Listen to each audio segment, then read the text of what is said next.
الله أحد الله الصمد لم يلد ولم يولد ولم يكن له كفوا أحد.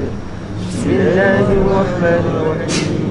قل أعوذ برب الفلق من شر ما خلق ومن شر غاسق إذا وقب ومن شر النفاثات في العقد ومن شر حاسد إذا حسد. بسم الله الرحمن الرحيم. قل أعوذ برب الناس ملك الناس إله الناس من شر الوسواس الخناس الذي يوسوس في صدور الناس من الجنة والناس. أصبحنا أعوذ بالله السميع العليم من الشيطان الرجيم. بسم الله الرحمن الرحيم.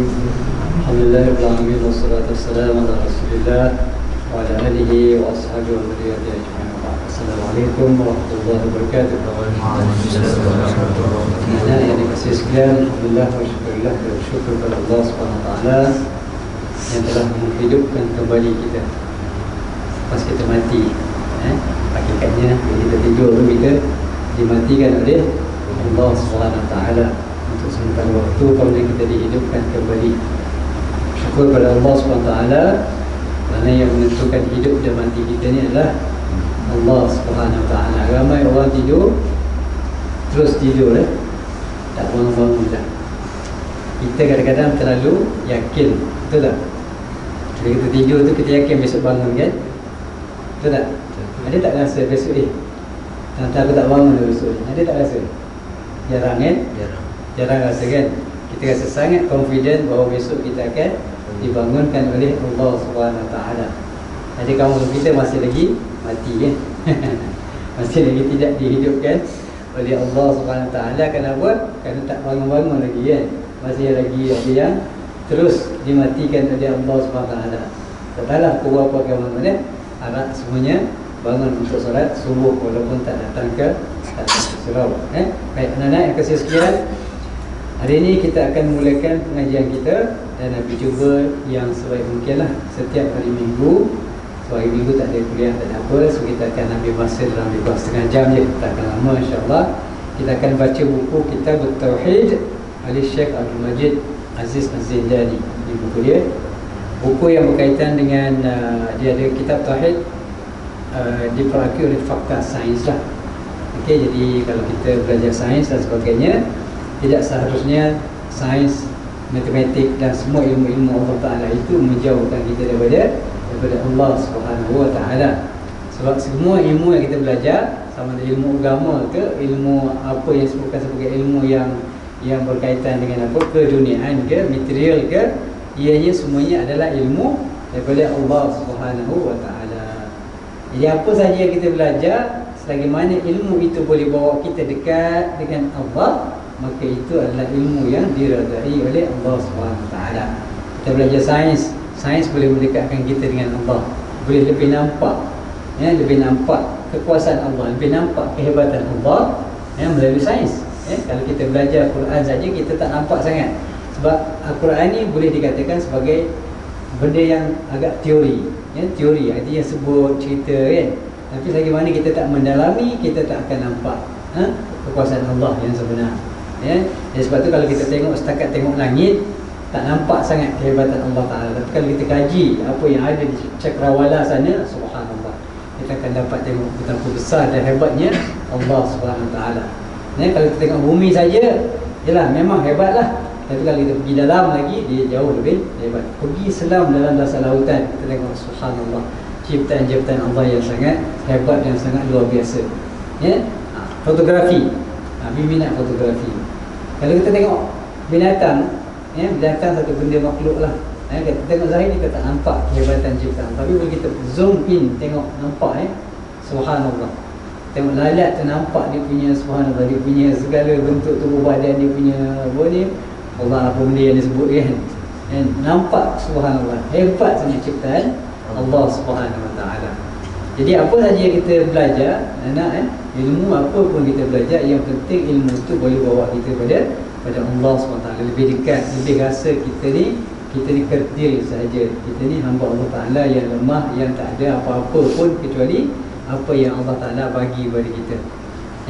Jadi hari ini kita akan belajar kitab Tauhid karangan Syekh Az-Zindani, InsyaAllah jilid 1. Dan InsyaAllah kita mulakan dengan pasal yang pertama, pasal yang pertama tentang ilmu Tauhid. Baik, bagus yang buku ni dia datangkan dengan berbagai-bagai persoalan. Di bawah soalan kalau dia dijawab, mungkin soalan-soalan itu pun ada dalam pemikiran kita, apa yang kita nak, apa yang kita nak tahu. Baik, persoalan pertama yang ditimbulkan di sini ialah, pertama bila kita cerita tentang ilmu Tauhid, apakah yang dimaksudkan dengan ilmu Tauhid? Kita pernah dengar kan, dah belajar pun kan. Boleh sikit apa cerita ilmu Tauhid, apa yang antum tahu pasal ilmu Tauhid? Ma'rifatullah. Tauhid itu antaranya ciri-cirinya adalah ma'rifatullah, mengenal Allah SWT. Apa lagi yang berkaitan dengan Tauhid? Tauhid ni berkaitan dengan akidah kan, berkaitan dengan akidah, keimanan, keyakinan kita kepada Allah SWT. Jadi secara umumnya kitab Tauhid adalah ilmu yang membahaskan perkara yang membuktikan kebenaran akidah Islam. Jadi fokus Tauhid ini ialah akidah Islam. Akidah Islam, akidah yang kita percayalah, akidah yang kita imani. Kalau kita tengok dalam rukun-rukun iman tu, ada berapa rukun iman? 6 ke 5? Yang 5 tu apa dia? Rukun Islam. Kadang-kadang orang pun confuse kan, rukun iman, rukun Islam. Sebab jangan-jangan sebut. Kita tak sebut rukun iman hari-hari kan. Kita sebut bila ustaz tanya lah. Ataupun kita boleh ceramah, barulah kita sebut rukun iman, rukun Islam. Tapi kita dah buat hari-hari lah. Kita dah buat hari-hari, alhamdulillah. Jadi semua yang berkaitan dengan rukun iman itu semuanya termasuk dalam akidah. Akidah itu yang kepercayaan, keyakinan kita. Jadi keyakinan yang pertama ialah keyakinan kepada Allah Subhanahu wa Ta'ala. Jadi bila cerita tentang ilmu Tauhid ini, cerita tentang akidah, dan bukan setakat cerita pasal akidah beriman saja, tapi dia akan datangkan dengan sumber-sumber akli dan juga naqli. Sumber akli apa dia? Pemikiran, logik. Okey, logiknya Allah Ta'ala itu ada apa dia? Wujudnya alam ini. Tapi orang kata dia berlaku secara sendiri. Boleh tak berlaku secara logiknya? Logiknya kan? Sebab ramai orang cerita pasal logik. Ramai orang yang beranggapan, orang yang ateis, tak percaya pada Tuhan, tak percaya pada kewujudan Allah, tak percaya kepada kekuasaan Allah. Dia kata apa? Semua ni dia berlaku by nature. By nature. Nature dia macam tu. Nature dia berlaku. Nature-nya makan, kenyang. Nature api tu terbakar. Nature. By nature. Okay. So nature tu siapa yang buat? Kita tanya kan. Macam mana dia boleh berlaku? Kalau kita tengok sekecil-kecil benda pun yang tak mungkin berlaku dengan sendiri, apatah lagi langit dan bumi serta alam ini kan. Tengok yang simple. Tengok apa yang ada pada antum yang paling simple? Baju payah juga nak buat kan. Tapi saya buat baju lah. Tak pernah buat baju kan. Agak-agak pandai buat baju lah. Takut jadi baju lain okay, baju kelawar senang buat baju kelawar. Nak ambil kain, apa nama ni, jahit segi kiri kanan dah jadi kan. Mudah. Kan pelakat pun jadi baju kelawar, senang kan. Tapi kalau baju Melayu ni payah. Kopiah payah tak? Payah juga nak buat kopiah kan. Macam mana nak bagi bulat saya jadi lonjong kan. Kita nak buat bulat jadi 4 segi pula. Bukan senang kan, bukan senang. Pun macam tu pun nak buat benda kecil-kecil simple tu pun dia tak mungkin terjadi dengan sendiri. Ada tak pernah tiba-tiba kan, bangun-bangun pagi semalam ada satu kopiah, tiba-tiba ada 2 kopiah, beranak pula. Sendiri je bukan sendiri ada. Tak pernah berlaku dalam hidup kita kan. Tak pernah. Kecuali kalau hantu raya lah datang tambah kan, dalam cerita lah. Tapi benda sekecil-kecil itu pun tak mungkin dia berlaku dengan sendiri, apatah lagi langit dan bumi. Dan tak boleh, tak payah pergi jauh lah, kita tengok diri kita sendiri pun. Tengok diri kita ni, siapa boleh cipta anggota tubuh badan kita? Tengok yang paling kecil, kuku kita dah pun tak payah buat banyak lah, kuku je. Ada tak manusia yang boleh cipta kuku sama dengan kuku yang Allah Ta'ala cipta? Tak payah banyak, kuku je. Kalau kita tengok kuku ni, logiknya Dia sebab dia nak keluar panjang kan, dia sepatutnya tak ada sampai sini. Dia keluar pelan-pelan sikit-sikit kan. Tapi dia dekat situ je. Kalau cabut, tumbuh lagi kan. Kat situ je dia. Nampak sikit, simple je.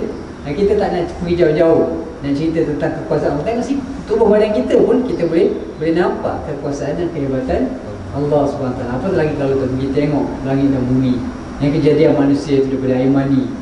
Macam mana logiknya air mani tu by nature boleh berlaku kembangan tu daripada nutfahnya air mani, alaqahnya darah, seketul darah kan, kemudian mudghahnya seketul daging, kemudian ditiupkan roh, subhanallah, jadi manusia dalam perut mak dia kan, pada membesar keluar rupanya tak sama semua.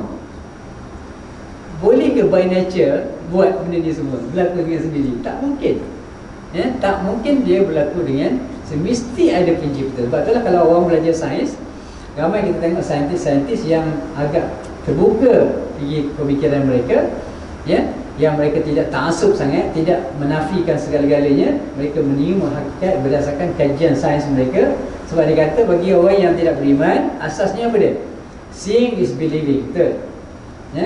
Mereka cuma percaya bila mereka dapat nampak, dapat dibuat kajian melalui saintifik punya kajian. Bila nampak, baru dia percaya. Jadi selagi mana dia tak nampak melalui kajian sains, mereka tak nampak. Jadi dia buat kajian tentang manusia, apa semua sekali. Macam mana manusia telah disebutkan ciptaannya oleh Allah Ta'ala sejak lebih 1400 tahun yang lalu. Dah sebut dalam Quran secara detail ciptaan manusia. Sedangkan Nabi SAW itu tak tahu membaca, tak tahu menulis. Macam mana Nabi tahu? Kan? Dan lebih kurang tahun 1900 yang lalu, maknanya setahun 1900 yang lepas, barulah dapat melihat dengan dekat, mana dengan alat-alat yang dengan scan, yang boleh nampak sebagainya. Dulu tak tahu. Sains pun tak dapat tahu lagi benda tu. Macam mana, apa yang berlaku dalam perut mak dia, perut mak tu kan, dalam perut ibu itu kan. Tapi akhirnya, betul apa yang disebut oleh Nabi SAW melalui Al-Quran itu telah dibuktikan melalui sains, dan ramai yang percaya dan yakin bahawa ini memanglah dicipta oleh Yang Maha Berkuasa. Dia tak tahu siapa. Akhirnya dia mencari-cari, akhirnya mereka jumpa Allah SWT. Itu kehebatannya. Jadi itu dalil akli. Dalil akli ni berdasarkan akal, logik kita. Dan logiknya memang apa yang berlaku di atas muka bumi tak mungkin boleh berlaku dengan sendiri. Dia mesti ada pencipta dia. Berarti itu akal. Jadi akal menentukan ataupun menetapkan atau memutuskan bahawa tak ada benda atas dunia ni boleh berlaku dengan sendiri. Maka mustahillah dunia ini berlaku dengan sendiri. Maka akhirnya kita kata, mesti ada Yang Maha Berkuasa, yang menciptanya. Yang berkuasa itu adalah siapa dia?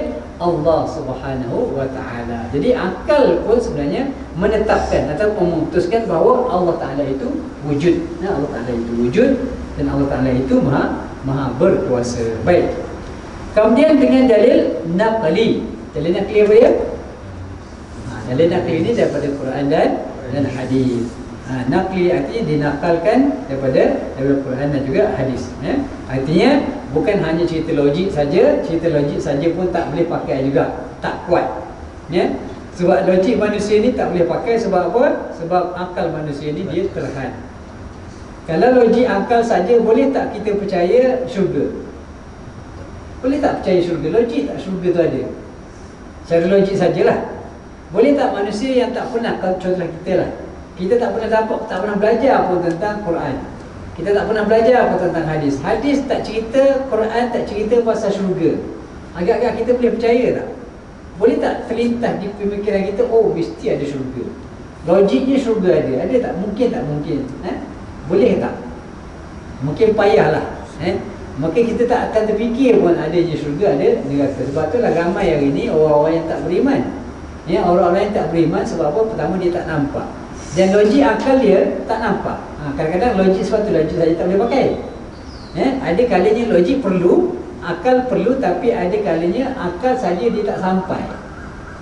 Macam mana boleh kita kata logiknya manusia yang hancur lebur, contohnya dah mati, dah masuk dalam kubur, dah makan ulat, kan? boleh hidup semula. Logik tak? Tak logik kan? Tak logik. Jadi kalau tak logik, macam mana nak bangkitkan semula? Macam mana nak ada kita nak bangkit di padang mahsyar? Macam mana kita nak berhadapan dengan tiang sirat? Macam mana kita nak masuk syurga, nak masuk neraka? Alhamdulillah. Tak mungkin. Otak kita tak sampai ke situ. Jadi perlu ada naqli. Perlunya ada Al-Quran dan hadis yang ceritakan kepada kita, oh ini akan berlaku. Dan kehebatannya kita orang beriman ni, anak-anak yang dikasih sekalian, kita tak pernah nampak tapi kita percaya. Itu yang pelik sebenarnya. Pelik tak? Ada rasa hantar rasa pelik tak? Tak rasa pelik? Pelik sebenarnya. Kita tak pernah nampak, kita dengar je. Sebab itulah umur perkara-perkara yang berkaitan dengan akhirat, yang berkaitan dengan akidah ni, benda yang disebutkan sebagai benda-benda yang sam'i. Umur sam'iyat. Perkara-perkara yang cuma boleh didengari. Kita dengar cerita, kita baca Quran, cerita pasal akhirat, cerita pasal syurga neraka, pasal tiang sirat, pasal azab kubur. Semuanya benda-benda yang berbentuk sam'iyat. Kita dengar, kita tak pernah nampak, tak pernah pun datang orang cerita dengan kita. Sebab tu hari ni payah apa nak beriman. Cuba bayangkan, orang mati masuk dalam kubur, kemudian keluar balik. Contohnya, kemudian ditunjukkan dia kena azab seksa yang teruk dalam kubur. Mata dah keluar, contohnya kena pukul kan, contohnya. Kepala dah letak, yang keluar daripada kubur, cerita Allah dahsyatnya azab kubur, contohnya. Baru semalaman aku tidur dalam kubur, inilah azabnya. Tengok tubuh badan aku macam mana. Kemudian dia mati balik. Ada pernah jumpa? Tak ada kan? Tak ada. Artinya benda tu cuma sekadar sam'iyat. Jadi sebab tu payah kita nak percaya sebenarnya, sebab benda tu benda yang kita tak nampak dengan sendiri, dengan mata kita sendiri. Kalau tak nampak pun at least ada video ke? Ada video rakaman ke orang masuk dalam kubur. Dulu kecoh kan? Dulu kecoh orang apa? Dengar suara muka nakir, dua suara orang kena azab kubur. Logik tak? Wallahu a'lam. Dulu kecoh sangat. Penceramah-penceramah bawa tu kisah tu banyak. Habis pernah dia dengar. Balik kampung ada seorang penceramah yang masyhur lah. Tapi tak payah sebut nama lah. Dia sebut, dengar. Ni, dia bagi pasang lepas khutbah Jumaat, dia bagi pasang apa namanya handphone tu, dia bagi dengar kuat-kuat. Supaya orang semua dengar. Bunyi orang macam berteriak lah semua dalam kubur. Ni rakaman dalam kubur tu, subhanallah. Macam mana boleh dengar rakaman dalam kubur tu? Itu yang heran ni. Apa jenis alat yang boleh dengar alam kubur? Alam kubur ni alam yang berbeza dengan alam manusia. Dia disebut sebagai alam barzakh. Dia tak boleh dirakam, tak boleh divideokan. Secara umumnya itu dia punya nature-nya. Allah Ta'ala buat banyak alam itu berbeza. Sama juga kita dengan alam jin. Alam jin tak sama dengan alam manusia. Betul? Ada siapa-siapa boleh rakam jin? Boleh? Dengar suara jin? Tak ada kan? Ada nampak? Pernah jumpa? Siapa-siapa pernah jumpa jin? Ada tak? Tak pernah? Dalam mimpi ada lah kan? Itu hantu, jin, syaitan sebagainya kan? Adalah, tapi depan-depan tak ada apa. Sebab apa? Sebab dia alam yang berbeza. Dia nampak kita tak nampak dia. Alam yang berbeza. Jadi apa pun kita tidak hanya boleh bergantung kepada akal, kita kena juga bergantung kepada lebih besar sebenarnya. Akal itu membuatkan sahaja.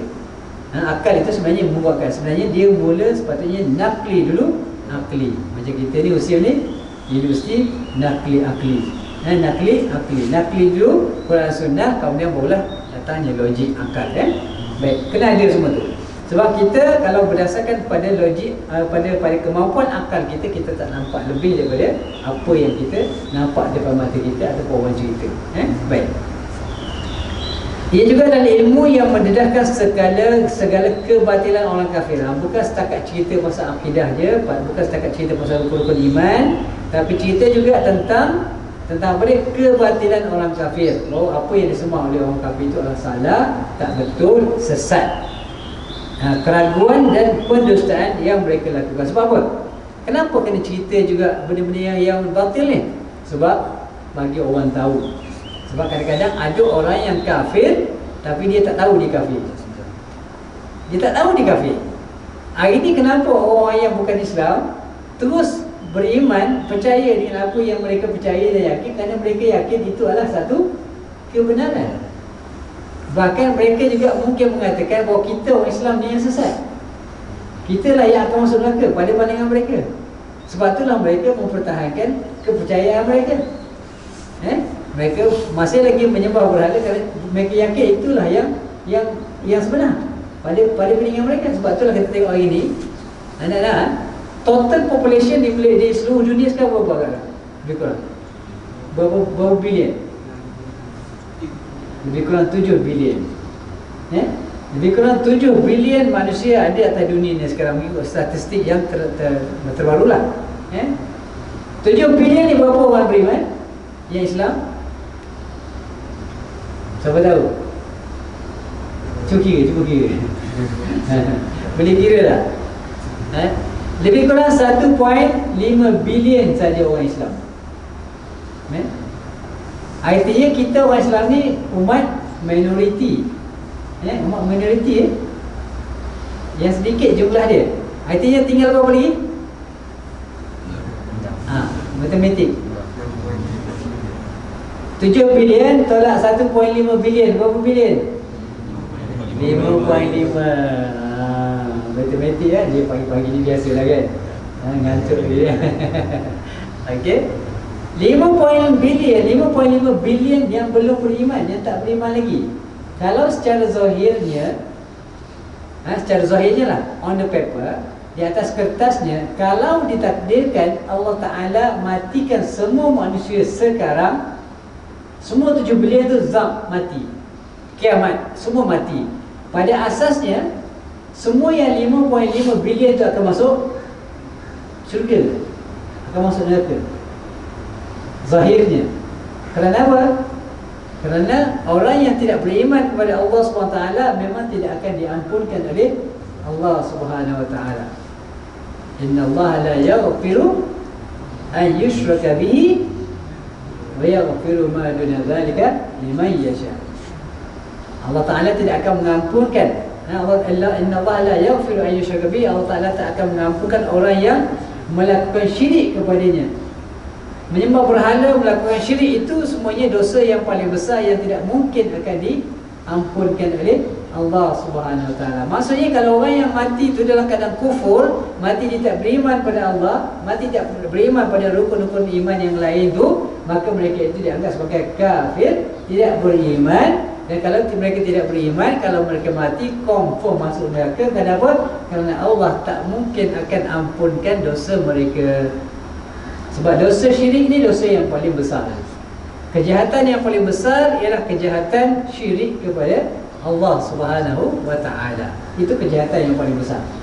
Tak ada kejahatan lebih besar daripada mensyirik, menduakan Allah. Yang Allah Ta'ala cipta dia, Allah Ta'ala bagikan dia hidup, Allah Ta'ala bagikan dia rezeki, bagi kesihatan, lawan dia pula. Macam mana agaknya? Contohlah, antum anak, ayah, mak jaga bukan mainlah hebatnya. Daripada kecil jaga, bagi makan, bagi minum, jaga kesihatan, kemudian hantar ke USAID pula. Tiba-tiba lawan mak pula, lawan ayah. Apa agak rasa perasaan ayah? Happy kan? Happy agak? Mestilah tak happy, mestilah marah. Tidak ada kemarahan yang paling besar mak ayah kecuali anak yang derhaka pada dia. Sebab tu dosanya besar. Kenapa dosa besar lawan mak ayah? Sebab mak ayah dah sediakan belaka-belaka. Semua disediakan daripada kecil sampai kita besar, sampai kita dewasa, sampai kita masuk universiti, sampai kita berjaya dapat kerja. Semua itu hasil usaha yang dibuat oleh mak ayah kita. Dah dapat, dah besar, dah bekerja, makan gaji, dapat pangkat besar, lawan mak ayah yang bukan menghidupkan, yang memberi, yang menjadi punca kehidupan kita. Mak ayah ni punca. Kalau tak ada mak ayah kita, maka tidak adalah kita. Lawan pula, besar sangat rasanya, hebat sangat rasanya. Boleh tak? Tak boleh. Sama juga dengan Allah SWT. Itu kalau kita compare kita dengan mak ayah. Mak ayah manusia, kita pun manusia. Cuma bezanya mak ayah kita hidup awal daripada kita. Bezanya mak ayah kita yang dulu hidup daripada kita. Orang kata makan garam lebih dulu, kan? Dan mak ayah dia lah yang bagi kita makan, minum, jaga kita dan sebagainya. Itu manusia dengan manusia. Kita dengan Allah Ta'ala ini, kita tak ada apa-apa. Kita ni tak ada apa-apa. Kita ni makhluk manusia yang dicipta dengan belas kasihan Allah Subhanahu Wa Ta'ala. Ya, kalau kita lawan Allah, maka teruk sangatlah kita. Lawan mak ayah pun tak boleh. Ya, atas asas mak ayah kita banyak berjasa dengan kita, apatah lagi kita nak lawan Allah Al-Khaliq yang mencipta segala-galanya. Ya, sebab tu Allah Ta'ala sangat marah kalau sangat buat maksiat saja okey lagi. Bukan okey. Maknanya kalau bandingkan dengan syirik tu, maknanya dia masih okey lah. Sebab dosa lain sebesar mana pun Allah Ta'ala boleh ampunkan. Maksud ampunkan macam mana? Ya, ampunkan maksudnya kalau ditakdirkan dia mati, dia buat maksiat, katalah dia melakukan zina, waliyahzubillah, kemudian tak sempat bertaubat, mati, ada tak kemungkinan Allah Ta'ala maafkan dia? Boleh lagi. Dengan rahmat Allah, Allah boleh maafkan dia walaupun dia melakukan zina, dosa yang besar. Oleh kerana dia ada iman, mungkin Allah Ta'ala boleh ampunkan dia. Sebab apa? Sebab dia dosa dia selain daripada dosa syirik. Tetapi kalau orang tu syirik, kufur, menyembah berhala dan sebagainya, kalau dia mati, confirm Allah Ta'ala campak dia dalam neraka. Kenapa? Kerana tidak ada dosa yang akan diampunkan oleh Allah Ta'ala, kecuali tidak ada syirik ini tidak akan diampunkan oleh Allah Ta'ala dosanya, kerana dosanya terlalu besar. Ya, berat sangat. Allah Ta'ala tak akan ampunkan dosa dia. Ya, sebab itulah anak-anak yang dikasih sekalian, kita kena jaga akidah kita, jaga iman kita. Kerana kalaulah kita tersalah langkah oleh azbillah, terkeluar daripada Islam, maka Allah Ta'ala kata apa? Wa may yartadid minkum an dinihi fayamut wa huwa kafirun fa ulaika habatat a'maluhum fid dunya wal akhirah. Barang siapa yang mati dalam keadaan kufur, yang murtad, keluar daripada agama Allah, fayamut, dan dia mati dalam keadaan kafir, faulaika habitat amaluhum fid dunya wal akhirah, segala amal-amal dia akan hancur lebur, habis musnah amal-amal dia. Maknanya faulaika habitat amaluhum fid dunya wal akhirah, maka akan hilanglah segala amal-amal dia, tak ada nilai langsung. Buatlah macam mana kebaikan pun, ya, kalau dia kufur pada Allah Ta'ala, maka semua amal-amal dia hancur lebur, tak ada nilai di sisi Allah SWT, maka dia akan campakkan oleh Allah Ta'ala dalam neraka. Jadi anak-anak, kita dah pukul 7, kita simple-simple je, lebih kurang setengah jam je pagi ni. Mudah-mudahan ada kebaikannya, insyaAllah, yang baik daripada Allah SWT. Yang lemah, yang kurang adalah kelemahan hadis ni. Kita minta maaf banyak. Qul lihada wa astaghfirullah li wa lakum. Wassalamualaikum warahmatullahi wabarakatuh. Subhanallahumma wa bihamdika, asyhadu an la ilaha illa anta, astaghfiruka wa atubu ilaik. Wal 'asri, innal insana lafi khusr illa alladhina amanu wa 'amilus salihati wa tawassaw bil haqq wa tawassaw bis sabr. Wassalamu alaikum warahmatullahi wabarakatuh.